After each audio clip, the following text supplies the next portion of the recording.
at Mindanao. I am Delvi Tangkol. Welcome to Talita Kum Healing Mass on TV.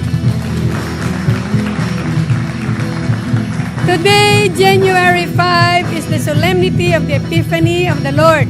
Our guest is the Hand of the Sower Catholic Community from Muntinlupa City. Let us welcome our Mass Presider, Reverend Father Joey Palier. Let's all rise.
In the name of the Father, and of the Son, and of the Holy Spirit.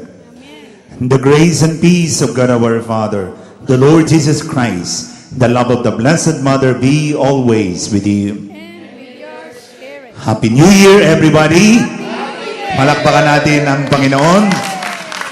This is a blessed day today.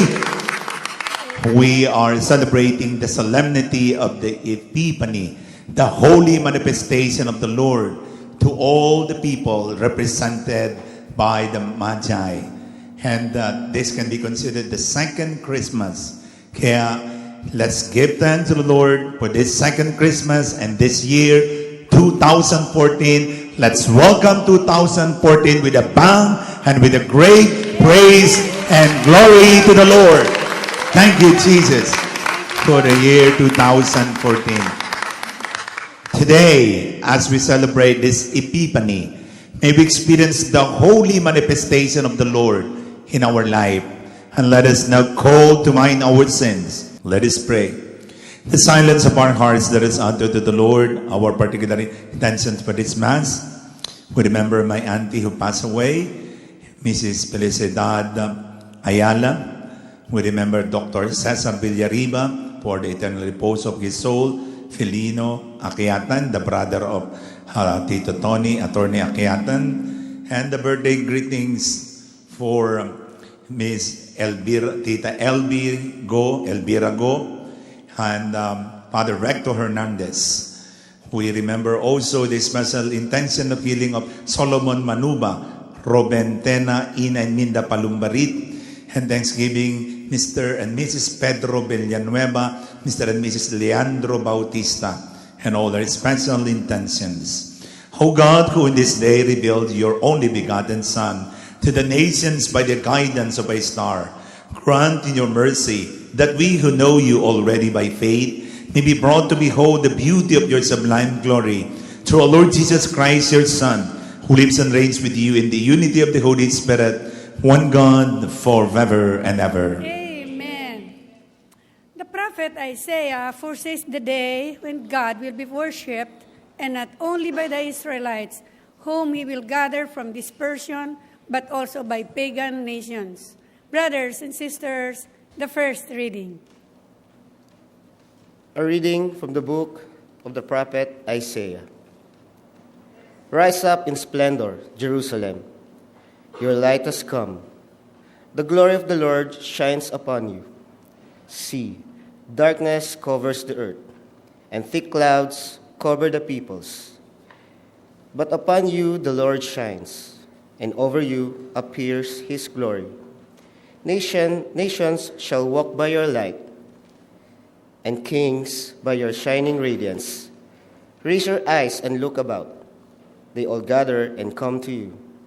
Your sons come from afar, and your daughters in the arms of their nurses. Then you shall be radiant at what you see. Your heart shall throb and overflow, for the riches of the sea shall be emptied out before you. Caravans of camels shall fill you, dromedaries from Midian and Ephah. All Sheba shall come, bearing gold and frankincense, and proclaiming the praises of the Lord. The word of the Lord. Thanks be to God.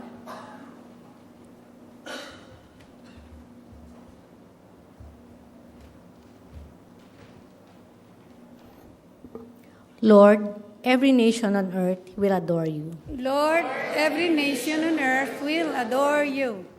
O God, with your judgment endow the king, and with your justice the king's son.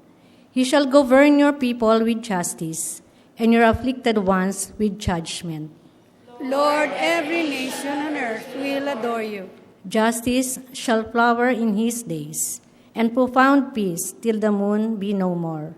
May he rule from sea to sea, and from the river to the ends of the earth. Lord, let every nation on earth will adore you. The kings of Tarshish and the isles shall offer gifts. The kings of Arabia and Seba shall bring tribute. All kings shall pay him homage. All nations shall serve him. Lord, every nation on earth will adore you. For he shall rescue the poor when he cries out, and the afflicted when he has no one to help him. He shall have pity for the lowly and the poor. The lives of the poor he shall save. Lord, every nation on earth will adore you. Our second reading. The Apostle Paul declares that in Christ Jesus, the loving plan of the Father is now revealed. The Gentiles become sharers with the Jews in the gift of salvation. Brothers and sisters, the second reading. A reading from the letter of St. Paul to the Ephesians. Brothers and sisters, you have heard of the stewardship of God's grace that was given to me for your benefit. Namely, that the mystery was made known to me by revelation. It was not made known to people in other generations, as it has now been revealed to his holy apostles and prophets by the Spirit, that the Gentiles are co-heirs, members of the same body, and co-partners in the promise in Christ Jesus through the gospel. The word of the Lord. Thanks be to God.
The Lord be with you. And with your spirit. A reading from the Holy Gospel according to Matthew. Glory to you, O Lord.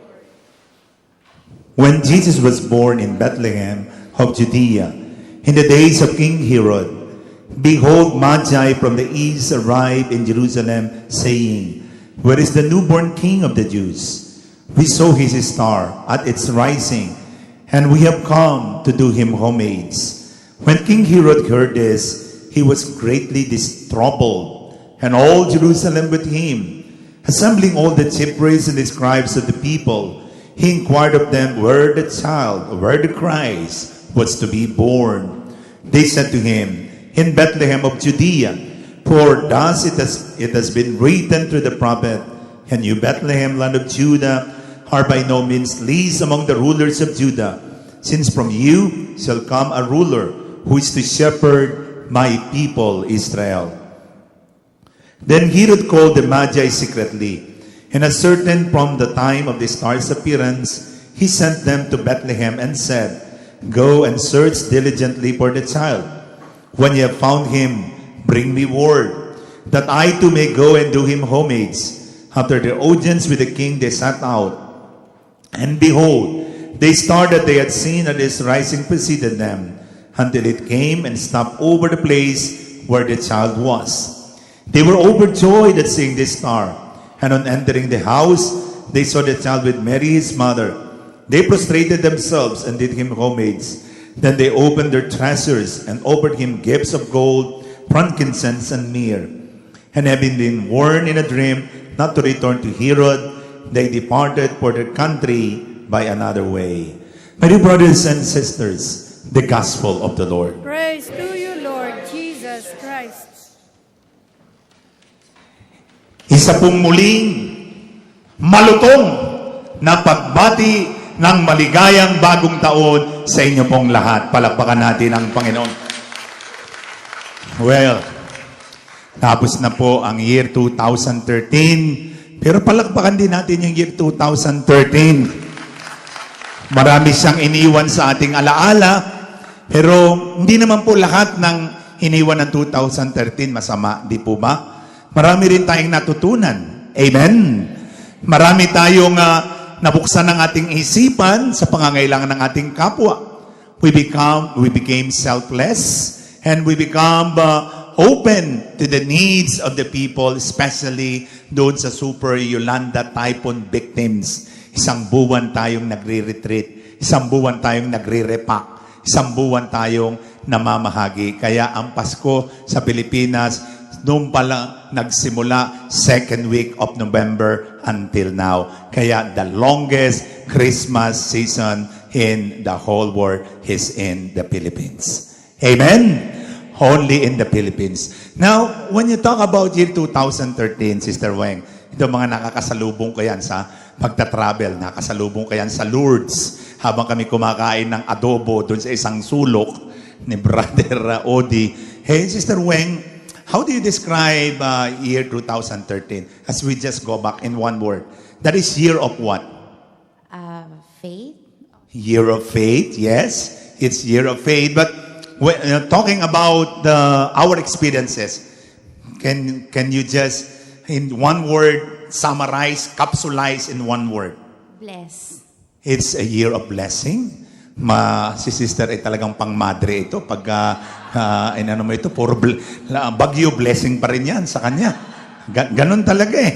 Pero eto po, pwede nating sabihin, pag nagtanong ako sa iba, Father, year of calamity. But I say, this 2013 was a year of purification. Amen? We are being purified as a nation para tayo maging mas mabuti, mamamayang Kristiyano at Pilipino, pili na Pino pa. Amen? Pero ito pong year 2014 is another year of the Lord. So, ano nga pong year itong year 2014? Year of the horse. Diyan kayo magaling sa kahayupan. Ngayon po ay year of the lady. At saka year of the Lord. Amen? Pero wag po kayo magalit. Pero sige, patulang ko po, year of the horse. What is a horse? Well, the year of the horse, sabi ng Chinese calendar, horse is considered a wanderer. Wise, talented, energetic, maraming diskarte, full of life, takbo ng takbo, at witty, sharp mind, and wit mind. Yun ang binabanggit sa horse. The positive side. What is the negative side? The negative side, the horse sometimes can become impulsive, insensitive. Takbo ng takbo, walang direksyon. Takbo ng takbo, naliligaw. Takbo ng takbo, nadadapa. Takbo ng takbo, walang pupuntahan. So, this year 2014, we need to analyze. We need to study. We need to stop and pray and meditate. We need to plan our life. Tasakin natin ang bawat sandali. Pag-aralan natin. And then move on with the right direction with the Lord. Amen? So sa pagkakataong ito po, ay pinagdiriwang natin ang Epiphany. Epiphania. Piyesta ni Epipanyo. Bantot ng pangalan, Epipanyo. Pero ang ganda po pala nun. Holy manifestation. Banal na pagpapahayag ng sarili ng Diyos. Kaya Epiphany, it's the second Christmas. The first Christmas, Jesus was revealed to the Jews. Only to the Jews. Pero ngayong second Epiphany, second Christmas, Jesus was revealed not only to the Jews, but also to the Gentiles. To all people of all walks of life. Rich and poor alike, the educated, uneducated, the powerful, the powerless, the Jews as well as the Gentiles, as being represented by the Magi. Kaya nga kung ating pagbabalikan, yung po bang binabanggit kaninang tatlo, hari po ba yun? Are there kings? Eh bakit yung may tatlong haring nagsidalaw? Ayun, mali pala yun. Dapat pala, may tatlong magong nagsidalaw. Yung pala yun dapat. And then, when you talk about commercial, Tacloban, Healing Mass, January 16. Sensya na po kayo, ngayon lang ako makakapunta sa Tacloban. Have been raring together with St. Peter Community, pero January 16 will be there with the people to serve you. So, you will always be in our heart, Tacloban people, and all the Super Yolanda victims. January 16, dyan po ako kasama St. Peter Community. So, yun po ang mababanggit po natin, na sila ay wise men, magos, magoy, from Greek word. At pangalawa, sila po ay mga pagano. They don't believe in God. They don't believe in Jesus Christ. And they belong to the person, pagan, priestly caste. Hindi po sila Kristiyano. At pangatlo, probably, and most probably, they are astrologers. They are masters in interpreting heavenly bodies. That is why they are being led by the star. Kaya po tatlo, hindi apat, kasi tatlo yung handog. Tapos pinangalanan, Melchor, Gaspar, Baltasar. At yung kanilang mga gifts, gold, frankincense, and myrrh. Representing the three roles of Jesus Christ. Gold is for the king. Frankincense is for the priest. And myrrh for the victims or the prophet. So, the three functions of the Lord. If we can just try to have the, so to say, the rendition of the gifts. What are we offer to the Lord? Gold represents our loyalty and fidelity to the King of Kings. Our being loyal to the Lord. That is our gold. Wala nga tayong gold. Yan, yung gold ni Sister Atelyn. Yan po, it can symbolize your loyalty and fidelity to the King of Kings. What about our frankincense? This is our prayer life. This is our prayer time. This is our liturgical worship in the Mass. Yung ating ginagawang pagpupuri sa Diyos. This is our alive frankincense na inaalay natin. At ano naman po yung myrrh? Our myrrh is a gift of our suffering and sorrow whereby we participate in the sufferings of the Lord. Yung paghihirap mo, yung iyong sakit ng kalooban, yung iyong tampong bukid, yung iyong sama ng loob na hindi maisiwalat. Isiwalat mo na yan. Dahil kung hindi, magiging sakit sa puso, arthritis, rheuma, at atake sa puso. Kailangan maisiwalat. Kaya yung pong mga sufferings, our sorrow, can be our participation to the sufferings of the Lord. Amen?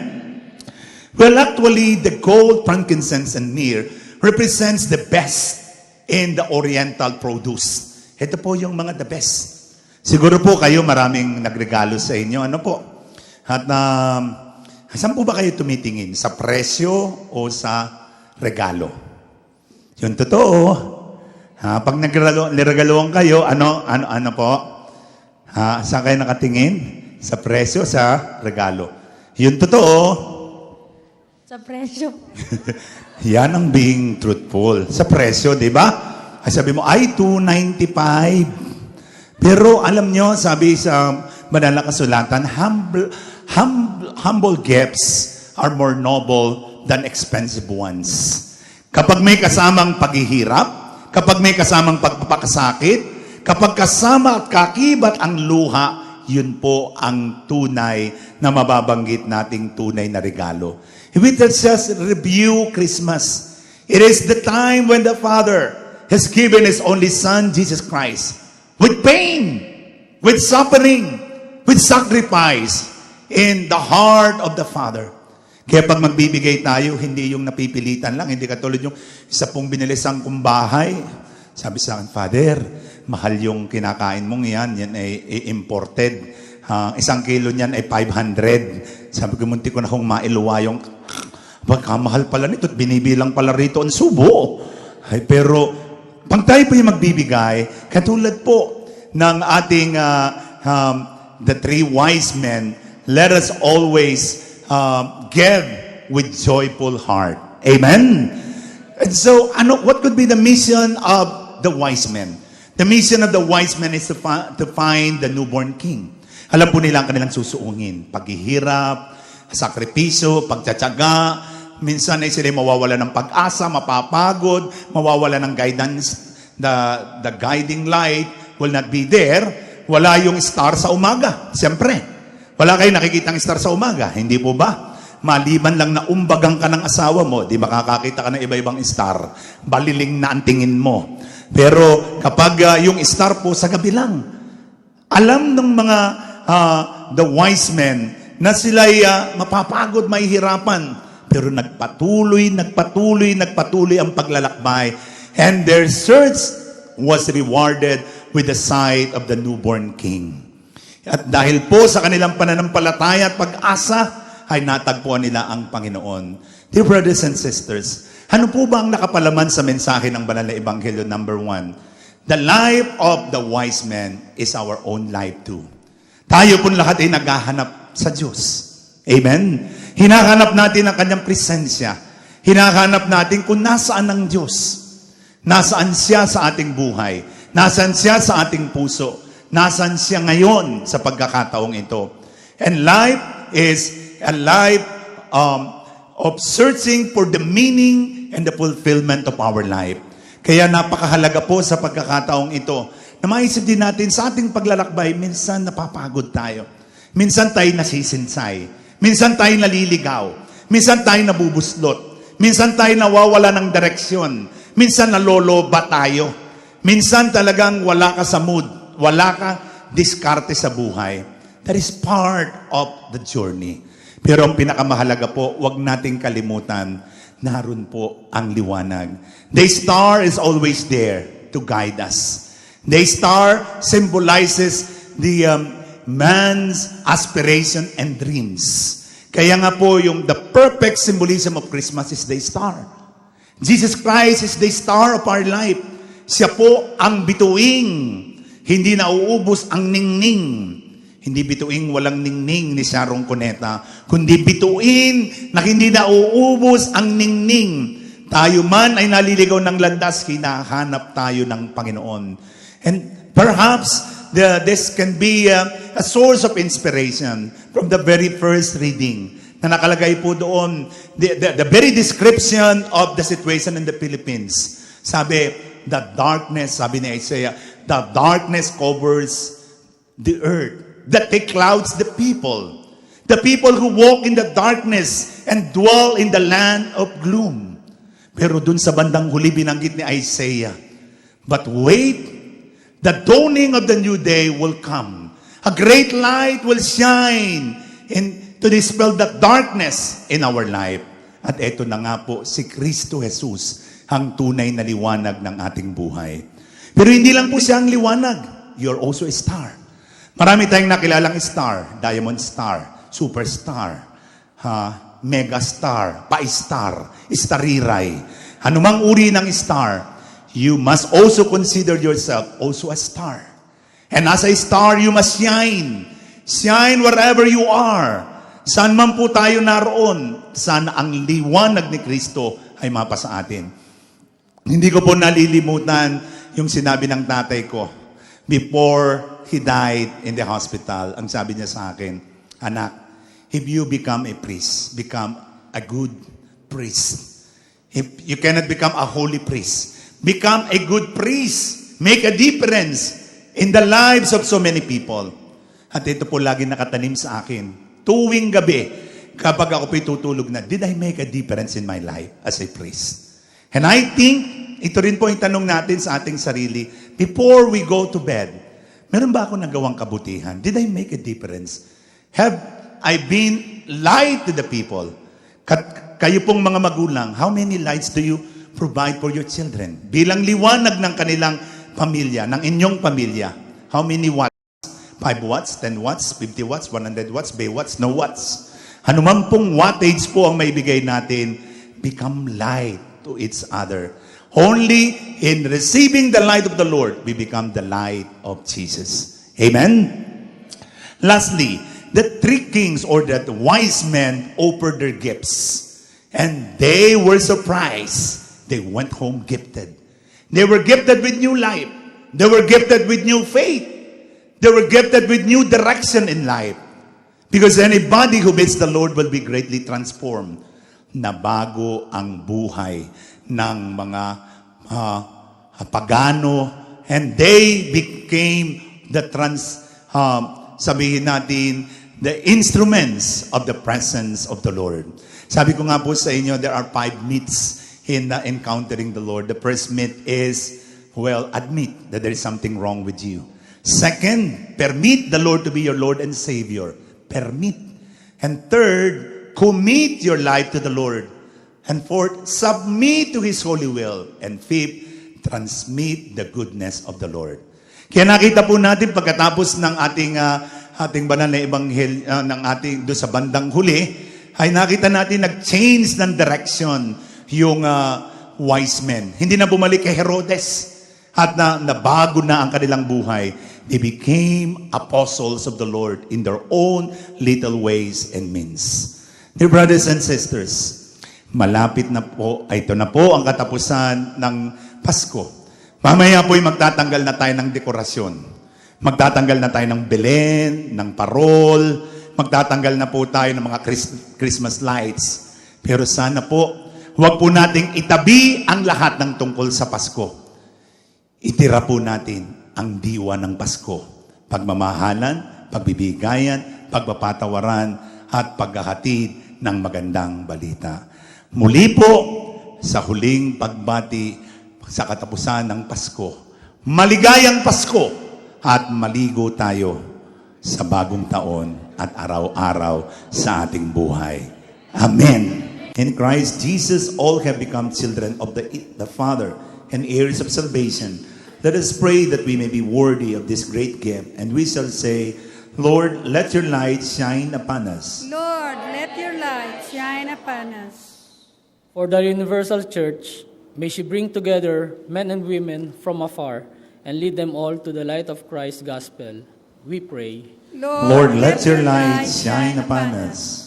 For church leaders and missionaries, may they gather into community of the people of God, the rich diversity of gifts of peoples and cultures. We pray.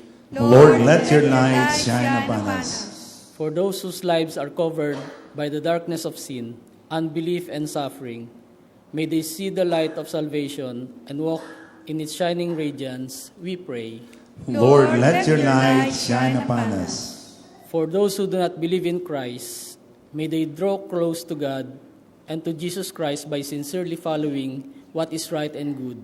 We pray. Lord, let your light shine upon us. for interreligious dialogue.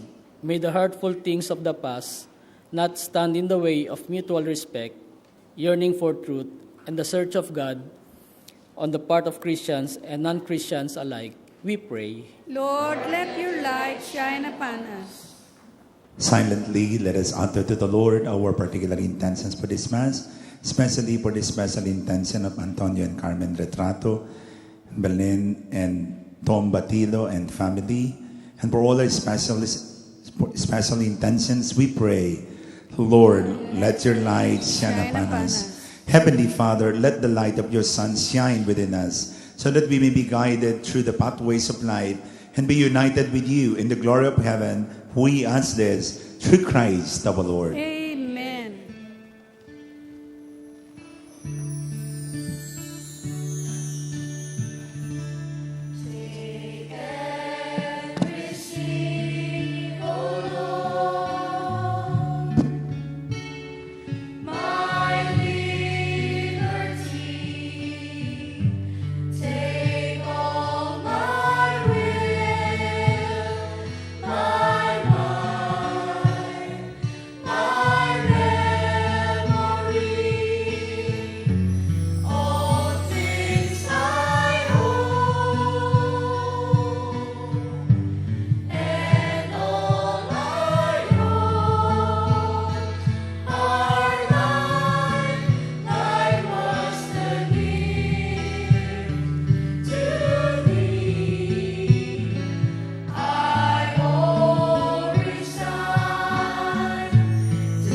Pray, brothers and sisters, that my sacrifice and yours may become acceptable to God the Almighty Father. May the Lord accept the sacrifice at your hands for the praise and glory of his name, for our good and the good of his holy church. Look with favor, Lord, we pray, on these gifts of your church, in which are offered now not gold or frankincense or myrrh, but he who by them is proclaimed, sacrificed, and received Jesus Christ, who lives and reigns forever and ever. Amen. The Lord be with you. And with your spirit. Lift up your hearts. Lift them up to the Lord. Let us give thanks to the Lord our God. It is right and just. It is truly right and just, our duty and our salvation, always and everywhere, to give you thanks. Lord, Holy Father, Almighty and Eternal God, for today you have revealed the mystery of our salvation in Christ as a light for the nations. And when he appeared in our mortal nature, you made us new by the glory of his immortal nature. And so with angels and archangels, with thrones and dominions, and with all the hosts and powers of heaven, we sing the hymn of your glory, as without end we acclaim.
You are indeed holy, O Lord, the fount of all holiness.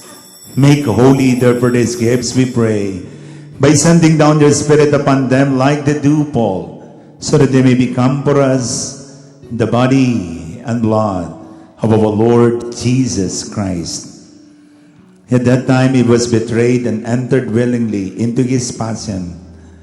He took bread and giving thanks, broke it, and gave it to his disciples, saying, "Take this, all of you, and eat of it. For this is my body, which will be given up for you." Praise you, Jesus. Praise you, Jesus. Praise you, Jesus.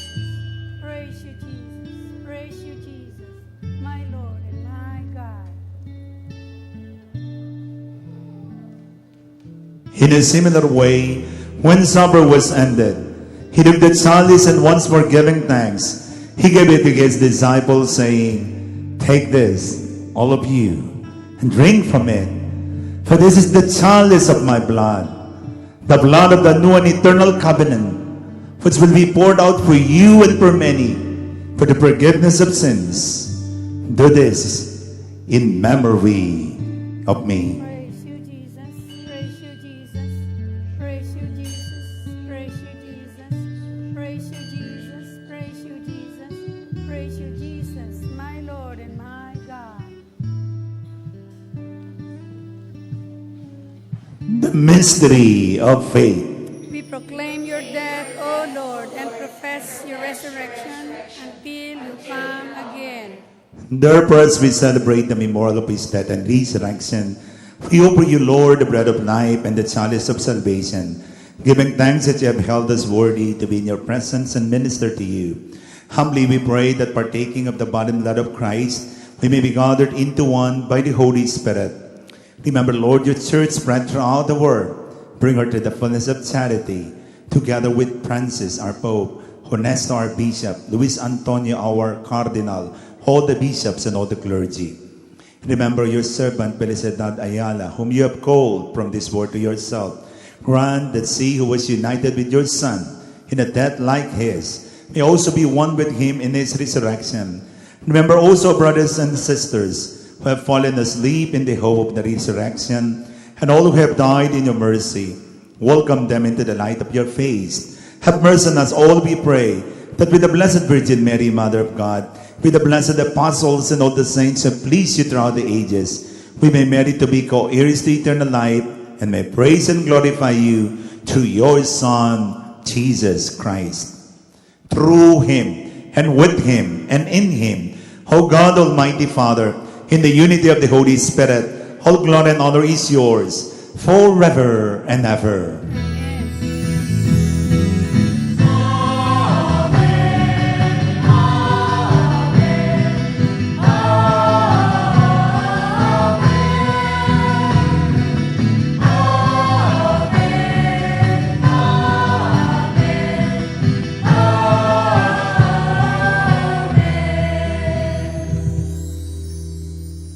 As one big family, assembled by the Father in heaven, let us join our hands together as we now recite the very prayer that Jesus himself taught to us, the Lord's Prayer. Our Father, who art in heaven, hallowed be thy name. Thy kingdom come, thy will be done on earth as it is in heaven. Give us this day our daily bread, and forgive us our trespasses, as we forgive those who trespass against us. And lead us not in temptation, but deliver us from evil. Deliver us, Lord, we pray, from every evil. Graciously grant peace in our days, that by the help of your mercy, we may be always free from sin and safe from all distress, as we await the blessed hope and the coming of our Savior, Jesus Christ. Lord Jesus Christ, who said to your apostles, "Peace I leave you, my peace I give you." Look not on our sins, but on the faith of your church, and graciously grant her peace and unity in accordance with your will, who live and reign forever and ever. The peace of the Lord be with you always. Ibahagi po natin ang ating minatamis na leche plan tinikoy, kinalamay, pinaltok sa aming unday-unday na mga ngiti sa pamagitan ng pagbibigayan ng kapayapaan. Peace be with you. Peace be with you. Peace be with you, Sister Nell. Peace be with you. Lamb of God, you take away the sins of the world. Mercy on us. Lamb of God, you take away the sins of the world. Have mercy on us. Lamb of God, you take away the sins of the world. Grant us peace.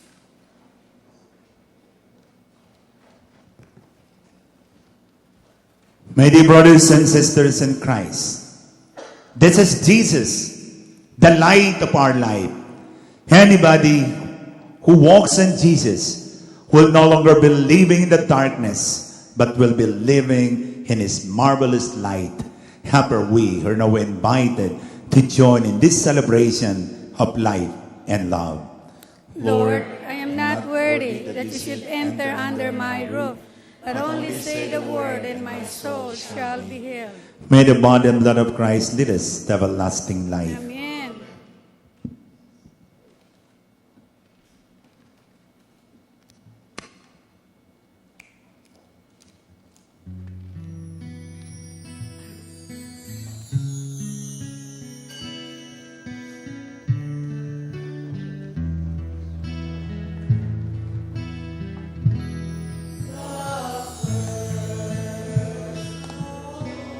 Well,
We are inviting you to join our prayer meeting every Saturday at 4 o'clock in the afternoon at the 4th floor of the St. Peter Chapel's building, 296 Quezon Avenue, Rojas District, Quezon City.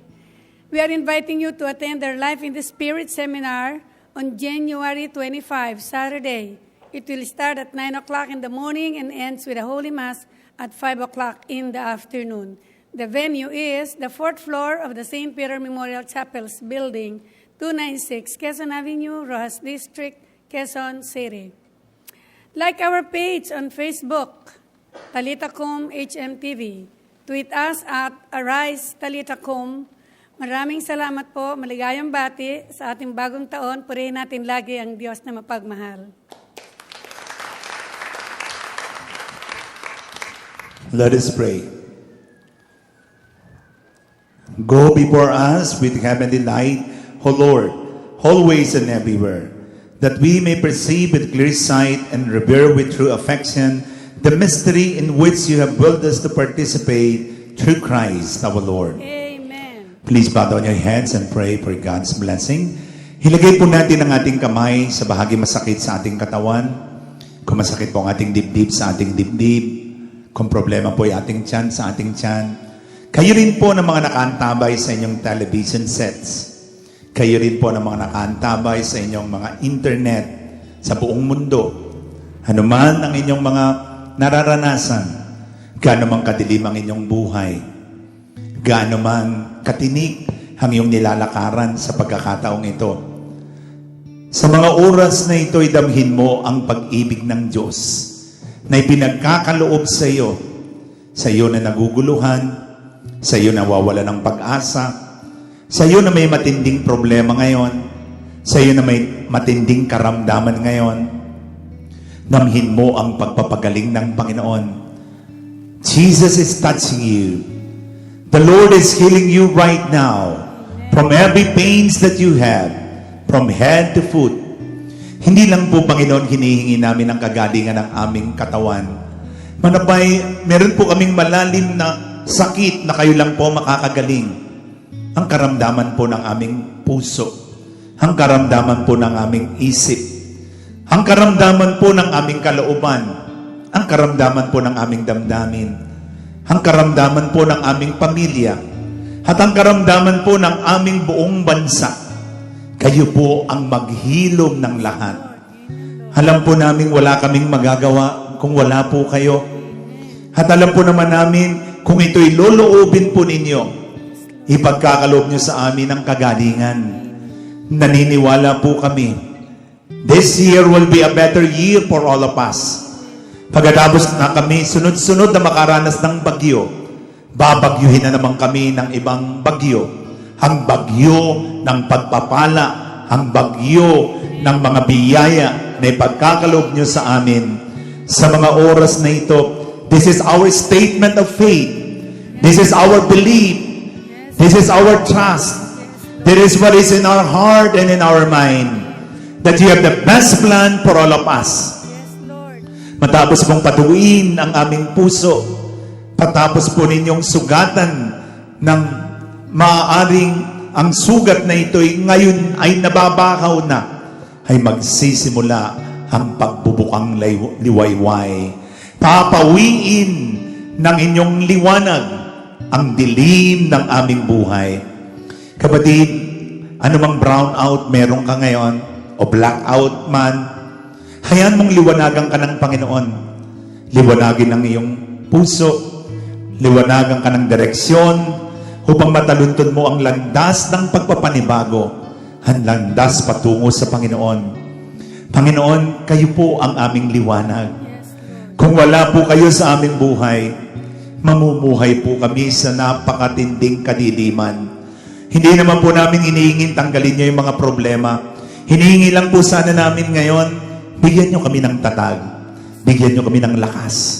Bigyan niyo kami ng grasya para muling makabangon. Para muling makatayo sa aming sariling paa. At kami rin, matapos maliwanagan ng inyong pag-ibig, ay tumulong din kaming liwanagan ng aming mundo, liwanagan ng aming tahanan, liwanagan ng aming komunidad, liwanagan ang aming bansa. Panginoon, there's so much darkness in the world. Confusion, chaos, division, brokenness, sinfulness. Kayo na po ang maghilom ng lahat ng ito.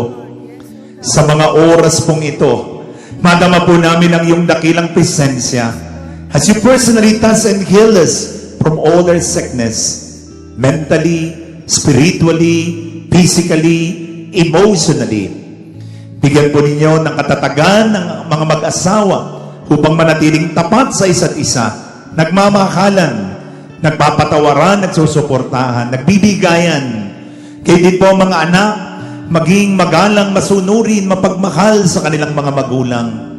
Ligtas po niyo sila sa iba't ibang mga bisyo, drug addiction, immoralidad, masamang barkada, at mag-ipo sanang magandang bukas ng bawat isa sa amin.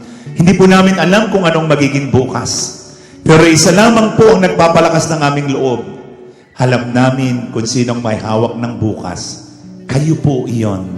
At ang bukas namin magiging maliwanag, puno ng pag-asa, puno ng liwanag, puno ng kapayapaan, puno ng pananampalataya. Samahan po nyo kami sa aming paglalakbay hanggang makamit namin ang buhay na walang hanggan.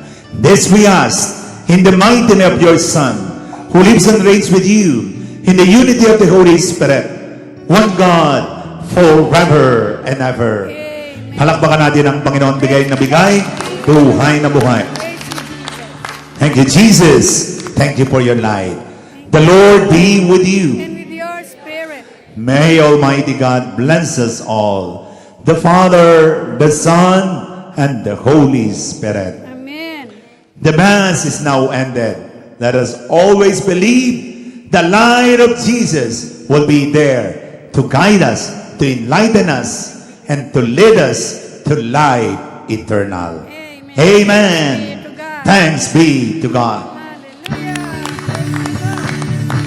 Let's break it down.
We would like to thank our Mass celebrant, Reverend Father Joey Pallier, the PTV4 technical crew, the HMTV production staff, the officers of St. Peter Group of Companies, Dr. Mildred Bitangcol, Mr. Ernie Santiago, and Mr. York Bitangcol, the elders of St. Peter Community headed by Brother Ernie Bordeos. I am Del Bitangcol, mga kapatid, laging nagpapaalala, unahin natin lagi ang Diyos, tayo ay pagpapalain, lagi natin siyang halin. Magandang umaga po, maraming salamat.